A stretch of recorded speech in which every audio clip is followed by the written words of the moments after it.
올해 달라진 증시 분위기 속에서 기업 공개를 하는 기업들도 더욱더 늘어나고 있습니다. 올 한 해 동안에만 7월까지 총 51건 그리고 1조 9천억 원 규모의 IPO가 성사가 되는데요. 앞으로는 또 어떠한 일정들이 남아있는지 그리고 기업 공개 시장에 대한 분위기도 점검해 보도록 하겠습니다. 오늘 이 시간 증권부의 이민재 기자 모시고 이야기 나눠보도록 하죠. 어서 오십시오. 안녕하십니까. 네, 저희가 IPO가 애국이다라는 이야기로 계속해서 시간을 진행을 하고 있습니다. 7월에도 이노션과 미래에셋 생명 그리고 또 토니모리의 상장도 있었고 8월에도 많은 기업들의 기업 공개가 예정되어 있는데요. 이 IPO 시장 분위기는 어떤지 모르겠습니다. 증권사들도 어떤 제안들을 하고 있다고요? 네, 일단은 그 금융당국이 최근에 상장 활성화라든지 거래소만 해도 120개, 170개, 220개 이렇게 상장을 좀 더 많이 시키겠다라는 이런 얘기를 많이 하고 있거든요. 네. 그렇기 때문에 실제적으로 이런 것들이 그 시장에도 좀 연결이 돼서 지금 하반기에 굉장히 많은 기업들이 상장을 좀 진행을 하고 있습니다.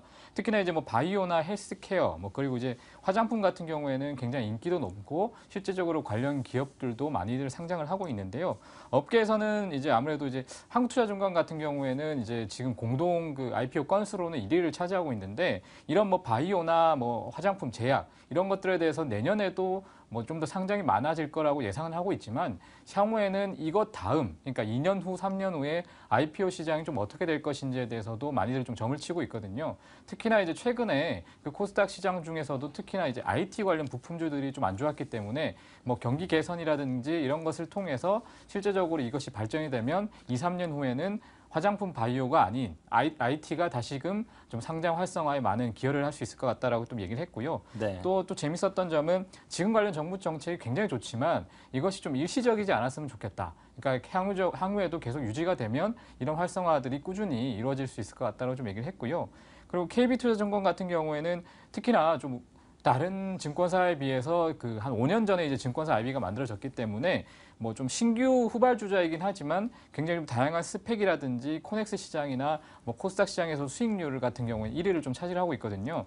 그래서 그런지 이제 스펙 관련해서 좀 많은 좀 그 규제들이 조금 더 이렇게 규제가 이제 좀 풀려야 된다. 풀리는 것이 예. 훨씬 더 좋겠다라고 좀 얘기를 많이 했습니다. 네네. 그리고 또 미래에셋증권 같은 경우에는 이제 아무래도 정책이 좀 지속적으로 유지되는 것이 좀 더 좋다 이런 식으로 좀 강조를 많이 했고요. 네, 알겠습니다. 이렇게 해서 지금 증권사들이 IPO 시장에 대한 평가들 이야기를 좀 해줬는데요. 이와 관련된 이야기들 좀 해보도록 하겠습니다. 먼저 이번 주 금요일에 상장이 예정되어 있는 흥국 F&B부터 좀 이야기를 들어보도록 할 텐데요. 어떠한 기업인가요? 네, 그 흥국 F&B는 일단 그 식음료를 이제 제조하는 기업인데요. 네. 아무래도 이제 그 2008년도에 좀 설립이 돼서 그 초고압 이제 살균 같은 공정을 좀 잘하는 기업으로 이제 유명을 한데요. 특히나 이제 커피나 외식 프랜차이즈에 ODM 형태로 납품을 좀 많이 하고 있습니다. 유명한 것으로는 이제 과일 농축액이라든지 스무디라든지 이런 식음료에 좀 주력을 하고 있는 상황이고요. 예. 지난해 매출액은 350억 원, 그리고 영업이익은 80억 원, 당기순이익은 61억 원인데요. 특정 고객인 그 SPC 그룹의 매출 비중이 한 거의 57% 정도를 차지했었는데 최근엔 이것이 좀 특정화돼 있다라는 좀 지적이 좀 있어서 예. 이제 매출 다각화를 통해서 최근에는 한 40% 정도로 줄인 상태입니다. 그리고 이번에는 상장에는 이제 구주 30만 주가 포함이 돼 있고요. 공모가 같은 경우에는 2만 원인데 이번에 그 밴드가 14,500원에서 17,500원인 것을 볼 때 상단을 초과했다는 점, 그리고 또 이 청약 경쟁률이 1,002대 1로 이제 굉장히 높은 경쟁률을 보였다는 점도 투자자의 많은 관심을 받고 있다는 걸 알 수가 있습니다. 그렇네요. 그리고 특히나 이제 오는 7일에 이제 상장을 하기 때문에 많은 그 투자들의 관심을 보이고 있고요. 좀 특이한 점은 그 향후에 그 전환 우선주 44만 주 그리고 전환 사채 19만 주가 지금 남아 있어서 향후에 이제 이것이 좀 물량으로 출회될 경우에는 좀 주가 희석이라든지 이런 우려가 있다는 점 좀 주의를 해야 될 것 같고요. 그리고 벤처 캐피탈 지분도 한 49만 주 정도 보유하고 있다는 점도 알아두셔야 될 것 같습니다. 그리고 또 최근에 좀 재밌는 점은 그 충북 음성에 물류센터를 신축을 하고 있는데 이것이 한 250억 원 규모거든요. 향후에 이것이 이제 감가상각이나 이런 것을 통해서 그 매출이나 영업이익이나 이런 실적에 좀 반영이 될 것이기 때문에 이 부분도 주목을 해야 될 것 같고요. 그리고 1분기 기준으로 재고자산이 99억 원이거든요. 근데 재고자산 회전율은 3회고요. 근데 2012년 이후에 재고자산하고 회전율이 자산은 늘고 회전율은 줄어들고 있기 때문에 이런 재고가 좀 비중이 있다는 점은 좀 알아두셔야 될 것 같습니다. 그리고 그 흥국 F&B 대표 같은 경우에 최근에 이제 중국 진출을 많이 좀 준비를 하고 있다고 얘기를 했거든요. 네. 이 부분 인터뷰를 좀 준비를 해봤는데요. 들어보시죠. 한국 시장 진출로 글로벌 사업 역량을 강화할 예정이며 트렌드를 선도하는 신제품 출시 및 푸드 사업 확대를 통해 미래 성장 동력을 확보할 계획입니다. 이를 바탕으로 2020년에는 매출액 2,020억 원을 달성할 것입니다. 네, 흥국 F&B 식음료 제조사인데 중국 사업을 더욱더 확대하겠다라는 이야기를 밝혔고 청약률이 1,002대 1이었을 만큼 인기가 상당히 좋았습니다. 앞으로의 주가 흐름도 여러분들이 꼭 한번 확인해 보셔야겠습니다. 자, 이어서 IT 부품 기업인 파인텍 이야기도 좀 들어보도록 하겠습니다. 다음 주에 IPO를 앞두고 있는데요. 이 기업은 어떤 기업인가요? 네, 이 기업은 이제 아까는 좀 다르게 이제 모바일 디스플레이를 하고 있는 사업이거든요. 예. 근데 국내 최초로 소형인 그 BLU라는 이제 블랙 라이트 유닛이라는 이것을 이제 국산화를 했다는 점을 굉장히 좀 주목을 많이 받고 있습니다.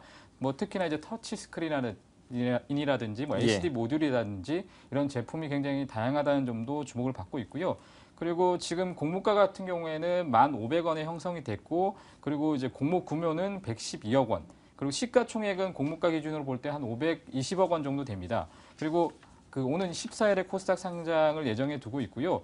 여기도 역시 이제 전환 우선주가 54만 주, 그리고 전환 사채 행사분이 167만 주가 있거든요. 이 부분을 볼 때 향후에 역시 주가 희석 우려가 좀 있다는 점 알아두셔야 될 것 같고요. 네. 그리고 또 재미있는 점은 전환 우선주가 그 행사 가격이 5,000원에서 4,000원. 그리고 전환사채 그 행사 가격이 주당 6,000원이기 때문에 지금 공모가 기준으로만 봐도 거의 2배 이상의 차익을 얻는 것이기 때문에 그렇네요. 이것을 지금 갖고 있는 벤처 캐피탈이라든지 이런 분들은 굉장한 많은 차익을 좀 얻을 수 있다라는 점 그 알아두시면 재밌을 것 같고요. 그리고 또 지금 뭐 투자 설명서를 보면 나와 있긴 한데 지금 그 대표 같은 경우에 그 과거에 그 하이럭스라는 이제 구나모텍인데요. 공동 창업자입니다.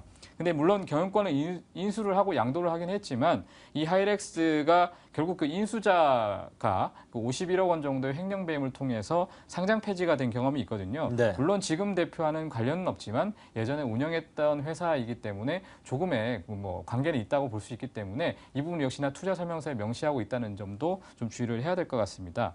그리고 그 강원일 대표이사 같은 경우에 지금 최근에 어떤 식으로 좀 매출을 진행하겠다. 그리고 향후에 뭐 이런 부분을 좀 발전시키겠다 관련해서 인터뷰를 좀 준비를 해봤거든요. 한번 들어보시죠.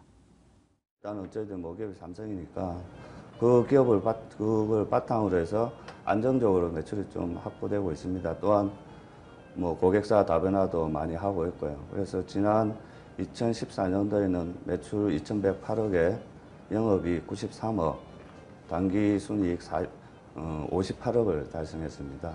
그리고 올해는 고객사 다변화를 좀 더 많이 하고 있고요. 또 베트남 법인에서 많이 생산을 하고 있기 때문에 1, 4분기 매출은 644억, 또 영업이익은 57억, 당기순이익은 47억 정도 달성하고 있습니다. 네, 이렇게 해서 파인텍 대표이사가 앞으로의 매출을 더욱더 늘리겠다라는 포부 당찬 이야기까지 들어봤습니다. 일단은 공모가 1,500원으로 다음 주 금요일에 상장되니까 이 부분들도 체크해 보시고요. 마지막으로 또 다른 기업도 보도록 하겠습니다. 칩스앤미디어라는 기업도 상장을 앞두고 있는 회사입니다. 어떠한 회사인지 자세히 설명해 주시죠. 예, 칩스앤미디어 같은 경우에는 처음에는 좀 이 회사가 무엇을 하고 있는지 굉장히 좀 어려웠거든요. 예. 일단은 그 반도체 칩에 삽입이 되는 특정 알고리즘을 만드는 회사라고 볼 수가 있는데요.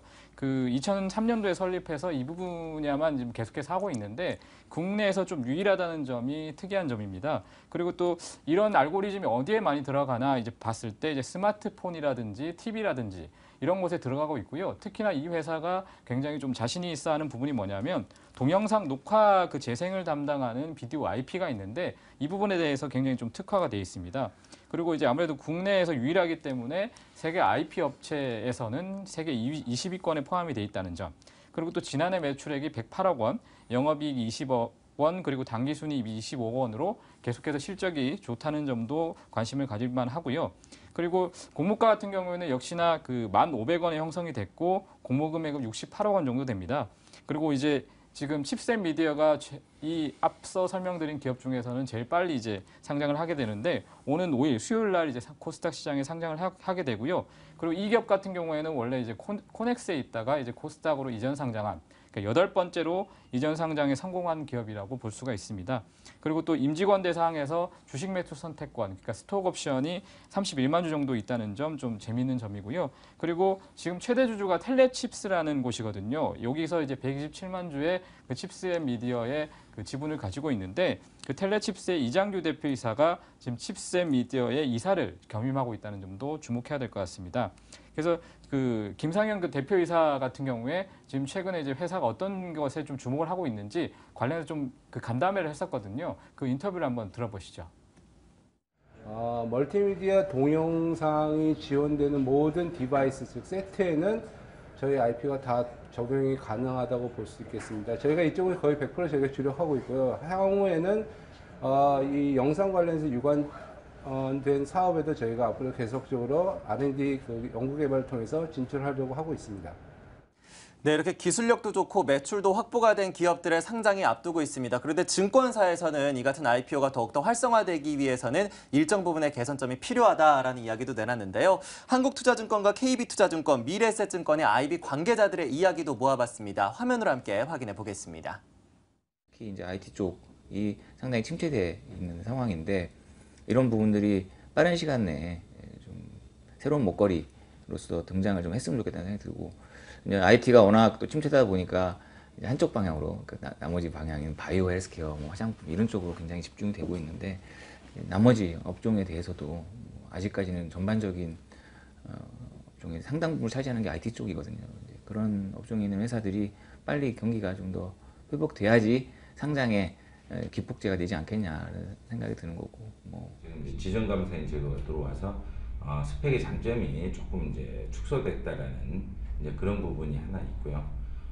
코스닥만 본다면 지금 코넥스 시장을 만들어서 코스닥 가기 전 단계 시장으로 코넥스 시장을 만들었는데 코넥스 시장이 많이 발전을 했습니다. 업체들도 많이 상장을 하고 그 다음에 거래량도 많이 늘고 그래서 많이 좋아지긴 했는데 코스닥의 전 단계로서의 코넥스 시장이 좀 더 활성화되려면 투자자들이 더 모일 수 있도록 그 자산 기준을 좀 낮추는 그게 조금 더 기술성 평가를 통한 그 상장 확대 정책 그리고 적극적인 거래소의 상장 유치 전략들이 그 상장 IPO 시장에 화랑을 가져오는데 큰 목표를 한 것으로 보입니다.